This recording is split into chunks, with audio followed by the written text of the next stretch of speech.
kapwa niyo police, tumawag sa inyo, Yes, sir. carnapping in progress, i-alarm niyo, ito yung numero ng plaka, etc.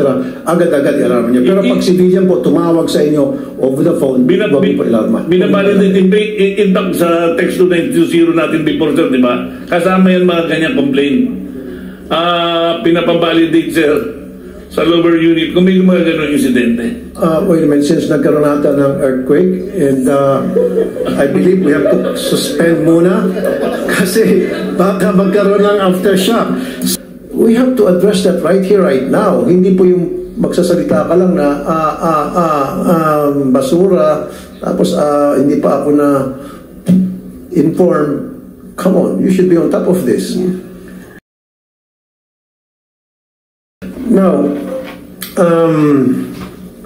Parañaque flooding, DPWH.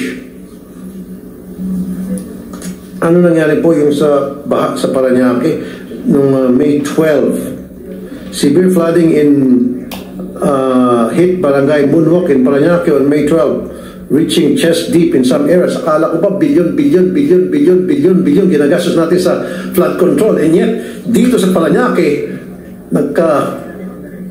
naging parang dagat yung isang area doon dahil sa flooding. Yes po, Your Honor. Ano nangyari sa mga flood control natin na budget? Yes po, sir. I think po it can be best answered po by our Assistant Secretary for Regional Operations in NCR. We have here with us po si Asek Malaluan. I would like to recognize the presence of Senator J.V. Ejercito. Senator J.V., thank you for coming. Okay, sino mag-address muna nun? Si Asek? Okay. And Asek, please identify yourself. Ano, Asek po kayo na? I'm Assistant Secretary Loretta Malaluan of DPWH for NCR Operations. For NCR Operations. Explain to us yung nangyaring flooding just Parañaque ng May 12, Asek. Ba't nangyari po yun? What happened? Sino po may pagkukulang dito? Sir, Mr. Chair, as we can see, ito po yung sa Barangay Moonwalk, Parañaque, sa Multinational Village. And kung makikita po natin, there are isa po sa Ma'am, diretso niyo kami. Huwag na kayo magpasikot-sikot. Tell us straight up front. Ano nangyari dyan? Bakit nagkaganon? Huwag na pagpaligoy-ligoy, please. Meron pong nakita tayong mga basura po at mga dito sa ating mga daluyan po ng tubig dito sa ating Parañaque, and we are now addressing po. So you're blaming yung basura. Saan galing po yung basura? Saan nagkaroon ng clogging? Actually po, medyo hindi po ako na-update dito sa... Well, you should have been updated. Yeah. Kayo po ang operation sa NCR. So tinitingnan mo lang kasing picture, may nakita kang basura, basura ang dahilan. I don't think so. There must be another problem, another reason kung bakit nagkaganon yan. We have to address that right here, right now. Hindi po yung magsasalita ka lang na basura, tapos hindi pa ako na inform. Come on, you should be on top of this. Yeah. Kasi it's an operation po kayo, ma'am. Also with us is the regional director. Oh, ipapasa mo na naman ako. Kanina, pinasa ka sa... Nagpapasa-pasa na kayo ng bola. Yes. Come on, may budget tayo ng bilyones sa flood control. Ano na nangyari? Dito mismo Parañaque, NCR, nagkaba hanggang chest deep. Oh, we are addressing na po itong problema na ito. But we need to know, the public needs to know, bakit nagkaganon? Anong cause para naman maiwasan natin sa ibang lugar? Go ahead, sir. Tanong ko lang, Mr. Chair, with your indulgence. Asek Malaluan, meron po bang may pumping station ba rito? Meron po tayong mga pumping stations. Was it working during the time or hindi? Or nag-clog yung pumping station dahil sa mga basura? Was it working? May tao ba? Baka na... Meron tayo pong mga pumping stations sa Parañaque, and yung isa po nating inaano na booster pump po natin is right now hindi po working dahil po inaayos nga po natin. So yun ang rason siguro. One of the reasons and probably this one. So hindi gumagana yung isang pumping station. I know that for a fact, Mr. Chair, kasi yung sa San Juan, yung mayor din po at congressman, may mga basin kami. No, we really need pumping stations to be working para mailabas yung tubig. So siguro yung sino bang in charge ito, MMDA, di ba, pag flood control ang nagbaman? Yes po, may mga portions po ng mga pumping stations natin na ang MMDA, but there are certain pumping stations po na still being managed by DPWH and by the LGUs. Siguro para please submit a report to the committee para malaman din ni Mr. Chair kung ano pa nangyari. Was it a pumping station that was not working, or yun nga, ano pong rason? Kung basura nga talaga, minsan talaga, Mr. Chair, naku, nung naglilinis kami ng mayor ako, minsan magugulat ka, ang nakukuha namin, katre, naku, ganun kalalaki. So, please submit a report para magkaroon ng idea din ng chair. No? Tsaka yung pumping station, especially during wet season, lalo ngayon, rainy season, kailangan natin working na. Diba? By now, Mr. Chair, dapat lahat ng pumping stations in this area should be working kasi otherwise talagang mag-ibang antay doon. Thank you, Mr. Chair. Thank you, Senator JV. Meron kang opening statement? Yeah, Mr. Chair, I just like to clarify some things, no? Kasi meron ho tayong kapapasalamat, kapipirma naman ni President Marcos, no? Yung pong Motorcycle Crime Prevention Act, no? It's a good thing that the Executive Director is LTO here, Greg Puat, so that we can clarify kasi po may mga misinformation na lumabas sa riding community. Yung grupo po ng parehong paborito tayo, Mr. Chair, hindi ko na sabihin, baka sumikat pa, pero they're creating this information that yung pong transfer of ownership ay dito lang sa batas na ito, but in actuality doon pa yan sa Land Transportation Code of 1964. Siguro Attorney Greg po, can you clarify that ito pong transfer of ownership has been in the other laws, no, that were passed, no, prior to this. Itong amendment na kasi ito, no? Prior to doble plaka, meron na tama ba, may mga batas na nagsasaad na dapat yung transfer of ownership ay nire-rehistro sa LTO for crime prevention. LTO, Attorney Puo. Good morning po, Mr. Chair. Yes po, tama po kayo, Mr. Chair. Kasama po yung requirement na i-transfer po dapat ang ownership sa atin pong RA 4136 na 1964 pa po. And then we have the old anti-carnapping law, which is a 1972 po. Required din po na i-transfer yung mga nabili po na sasakyan. Otherwise, it is presumed as carnap. And then, meron din po tayong 1992 Memorandum Circular sa LTO signed by then ASEC Browan requiring the transfer of ownership within 30 working days upon execution po ng deed at i-report po sa LTO. 30 working days? 30 po, noong 1992. 92 po. And then, noong 2016 po namin po ang ating anti-carnapping law, dito po nailagay yung 20 working days na kailangan pong i-transfer po yung mga nabiling motor or sasakyan, otherwise it will be presumed as carnap. Kasama po ang 4 wheels dito, no? Hindi lang po for motorcycles. Tama po, Mr. Chair. And then 2019 po, Mr. Chair, doon na po lumabas yung Motorcycle Crime Prevention Act. Although ang nakalagay po doon ay reporting lang, reporting and transfer. Now, dito po sa bagong batas po, yung 20 working days shall cause the transfer of the motorcycle ang nakalagay po. So just to clarify, Mr. Chair, no, yung pong dating batas, nandun na sa mga dating batas pala ito. Mula 1964, nakailang may AO na rin. So to clarify, hindi po ito introduce dahil lang dito sa amendment. Tama po ba? Tama po, Mr. Chair. And in fact, reading of the new law po, medyo mas magaan po siya kaysa doon po sa anti-carnapping, kasi sa anti-carnapping law of 2016 ang nakalagay po shall be registered within 20 working days.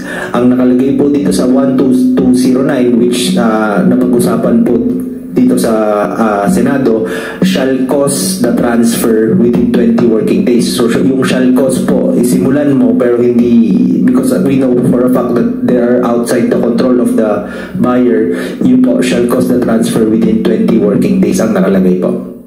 Pero pag you say 20 working days, kung isasama mo yung weekends, that's almost 1 month, no? Tama. Tama po, Mr. Chair. Kasi po, Mr. Chair, just to, thank you for this opportunity kasi nagpapanik ko yung ilang ang riding community. Akala po nila na yung motor lang po ang saklaw nito. So, magandang clarify po ni Atty. Greg Pua, ang aking Executive Director, that 4 wheels is also included because of the anti-carnapping law, no? At ang maliwanag din na yung 20 working days that is almost 1 month, di ba? And ano ho ba ang rasyonal bakit kinakailangan mag-report, diba? Dati kasi bakit daw yung iba, dati akala nila kagawian na hindi patong-patong ang deed of sale, no? Bawa first owner, second, third, deed of sale lamang, open deed of sale. So bakit ho hindi na-implement yung dating batas na kailangan ma-register yung po transfer of ownership? Tama po, yun na nga po, Mr. Chair, dahil sa nakaugalian, and we are very happy po na very specific po yung ating Motorcycle Crime Prevention Act nitong na recently signed by our President. At least now, we have a clear guidance po nung sa mga gagawin po ng mga nakabili at nagbenta ng sasakyan. And siguro sa PNP, kaya na sa General Mata, meron bang HPG rito? General Mata, ang concern po kasi ng riding community, ang tagal ho daw ng proseso. No? Alam po naman natin, no, may HPG clearance, meron pang sa LTO. So, yung LTO kasi, nag-propose na sila, magkakaroon sila ng amnesty para po malinis na ang mga records, no? Kahit na yung inaalala ng iba na namatay na yung may-ari, first owner, iba nawawala. So, Atty. Greg po, tama, magkaka-amnesty program tayo para maging malinis ang records? Tama po, Mr. Chair. Meron po tayong fina-finalize ngayon na ilalabas na guidelines na para po sa mga motorsiklo na nabili before the effectivity of the new law, magbibigay po tayo ng not only 6 months po, Mr. Chair, ang inakalagay po sa ating draft ay 6 months upon effectivity of the MC or the next registration po, Mr. Chair. So kung yung next registration mo po ay 9 months from now, within 9 months pa po yung i-transfer mo na yung nabili mo na sasakyan. And with regard naman po doon sa nawala na yung deed of sale, patay na yung owner, meron din po tayong doon din po sa MC na yun, pwede na pong mag-execute yung nakabili ng isang affidavit na magpapatunay na nasa kanya na po, yun sa kanya yung sasakyan, considering po na under our civil code, possession of a movable property such as a motorcycle or motor vehicle, you are presumed to be the owner of that movable property. So yung agam-agam ng ilang riders na bagang maging problema yung hindi nila mahanap, nawala na, namatay na yung may-ari, nasa probinsya, just with the proof of ownership ay pwede na nila ma-transfer yung kanila pong registration sa pangalan nila. Tama po, Mr. Chair. In addition to that po, with our recent meeting po, ang sabi nyo nga, kung dapat mapadali, we are developing an online platform po para po hindi na po pumunta muna yung atin pong kababayan bago po hindi na mag-absent para sa mga transfer of ownership. Maganda balita, Mr. Chair, kasi marami sa mga riders natin nagtatrabaho at ginagamit sa hanap buhay at sayang yung araw na yon. So magandang balita, and thank you for LTO na magkakaroon sila ng online processing para hindi mawalan ng working, kumbaga yung sayang din yung sweldo, no? At nakikitain. So yan po, maliwanag, magkakaroon tayo ng online payment, magkakaroon pa ng amnesty. General Mata, sa HPG naman, from your point of view, yung pong nakagawian na open deed of sale lamang, no? Minsan second, third owner, for pang-apat na sali na open deed of sale. Paano yung pagbawa, may checkpoint o ano man, kailangan dala nila lahat yun para ipakita na sila na yung panghuling owner. Supposed to be dala nila yun, sir. supposed to be. Dala nila lahat. Kasi yun ang pinangahawakan mo lang ng proof of ownership mo doon sa sasakyan. Pero ano rin dyan, no? Hindi ba parang abala rin yan? Bawa sa checkpoint, ang dami hong dalang dokumento. Imagine, Mr. Chair, imbis na registration lang, at tutugma doon sa lisensya, yes, po. May tatlong deed of sale pandala. Yes, pero ba nangyayari? Yes po, kaya with the passage of the new law, maiis na po yung yung issue na mahahasel. Kasi now they are being required only 20 days to transfer. 20 days lang kailangan. Kaya yung with the passage of your new law na sir, okay sa amin yun na mawawala yung mga hassle, sir. Malaking ginhawa sa HPG, malaking ginhawa rin po sa riding community, no, na hindi na sila maabala na dala-dala lahat ng deed of sale. Yes, no? Siguro yung yung responsibilidad na sa bawat isa rin. Yes, po, yung seller at buyer will take its own responsibility. The seller will report yung niya na within 20 days din, and yung buyer will immediately transfer din dapat. Tsaka maganda ho yung offer ng LTO na amnesty at online. Yes, malilinis na records. Hindi na kinakailangan na 3-4 ang dala-dalang dokumento from now on. Ang question na lang, with your knowledge, Mr. Chair, last point. Kasi po baka raw matagal yung proseso, baka yung 20 working days ay kulang dahil minsan daw sa HPG lang yung clearance ay inaabot ng siyam-siyam. So, si LTO magkakaroon po ng online. So, is it possible na magiging yung HPG clearance maging online or konektado na rin sa LTO para mapabilis ang proseso? We are sorry to say that we cannot do that online kasi imamagro-edge mo yung makina. Physically dapat makarating yung sasakyan. And we are promising the public, the riding motorists na in fact we have one-stop shop, one in a day. Kaya yun, sir. So meron kayo, may commitment kayo, General Mata? Yes, sir. We will commit to that, sir. And we extended our clearance also for 20 days para may mahabang sila, sir. Mahaba. So, just to clarify, and para maging malinaw tayo, one-stop shop, sa isang araw, makukuha nyo na. Sir, no lunch time pa yan. Pag pumunta kayo sa offices ng Highway Patrol Clearance Division, no lunch time break. Nagtatrabaho sila. Kasi Mr. Chair, yun ang inaalala ng iba, pag-rehistro, tatagal sa LTO, sa HPG. So, ina-assure nyo po na magiging mas madali. Medyo lang aminin namin sa crime laboratory kasi yung sasakyan nga, sir, physically, dudukutin. Minsan hindi kaya ng ordinary. Hinahanap no? Opo, dadali pa sa kasa kasi kasa lang nakakapagtanggal. Body number. Alam yung mga modelo ngayon, sir, na lalo yung medyo high-end, napakahirap. Pero for the motorcycle, napakadali. May libre pang kape doon sa Camp Crame clearance section, sir. Wala pong lunch break. Pumasya lang po kayo doon. Pati ko kung gusto nyo puntahan pag na-delay kayo, anytime, doon lang po ako. Thank you, Mr. Chair. Malaking bagay ito kasi nagkaroon po ng misinformation. Yes, nagkaroon ng uproar. Akala po ng riding community ay dagdag pahirap ito. Pero hindi po alam na nando na sa dating batas to.